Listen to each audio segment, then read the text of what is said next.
nous allons parler de l'anti-crénelage ou anti-aliasing.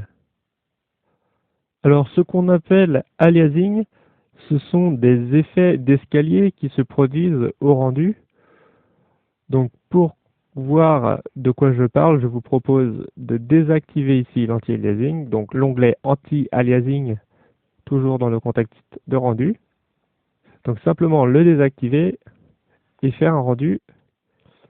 Et maintenant, si on zoome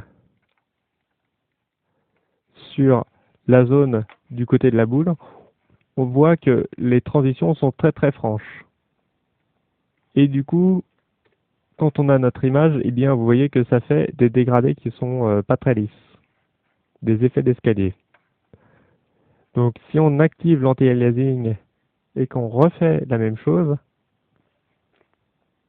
donc là, par exemple, je vais faire la même chose, mais dans un deuxième slot, donc deuxième rendu, là, je zoome, vous voyez que les transitions sont beaucoup plus douces, et nous n'avons plus d'effet d'escalier. Donc ça, c'est avec, et là, ce sera sans. Donc par rapport à ces options d'anti-aliasing, donc il y a le nombre de samples, facteurs directs de qualité, mais aussi de performance, donc 5, 8, 11 et 16.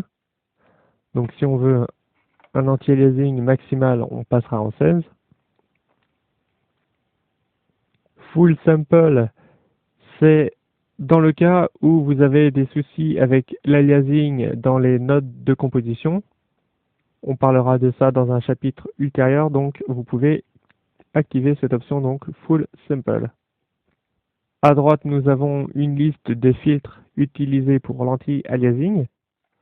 Donc en fait, ce que j'appelle filtres, ce sont des algorithmes qu'on va utiliser pour faire le redimensionnement de l'image afin d'opérer l'opération d'anti-aliasing.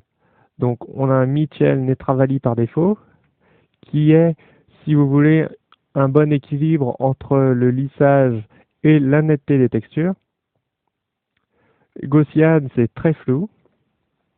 Là, si je fais un 16 Gaussian, alors pas sûr que vous voyez la différence sur cette scène-là en plus. Donc là, c'est Gaussian. Si je passe dans le slot 1, que je passe en Mitchell Netravali, que je fais un rendu. Donc là, c'est moins flou que là. Alors c'est très ténu, il faut vraiment s'approcher pour voir la différence. Donc il y en a un qui est plus flou que l'autre. Autre algorithme donc à connaître parmi la liste, parce que tous ne seront pas utiles. Catmull ROM. Donc Catmull ROM, si vous faites un rendu, eh bien Catmull ROM en fait c'est le plus net possible. Donc pour faire ressortir de manière très nette des effets de bump mapping ou des détails très fins, eh bien le Catmull ROM peut être pas mal. Encore une fois, la différence est très ténue entre les deux rendus.